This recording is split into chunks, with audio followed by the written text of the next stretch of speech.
आईला या वाघाला काय करावं, आज तर परत आमच्या घरापाशी वाघ आला भाऊ.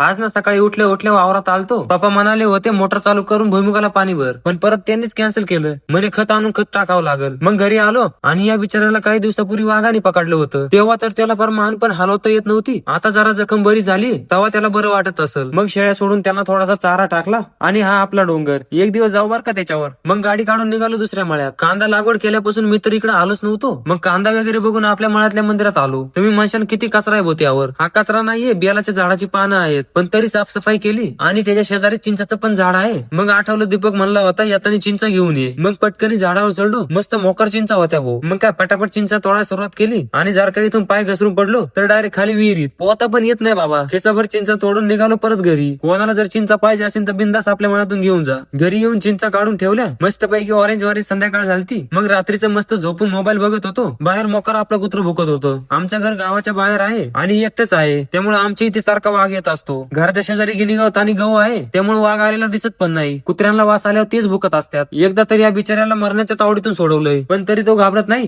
डायरेक्ट वाघावर हमला करायला जातो आणि हा तर त्याला साथ पण देत नाही. मोकार मित्र आहे, नुसतं जिकडून तिकडे पळत असतं. तर असेच इंटरेस्टिंग ब्लॉग बघण्यासाठी लाईक सबस्क्राईब फॉलो नक्की करा.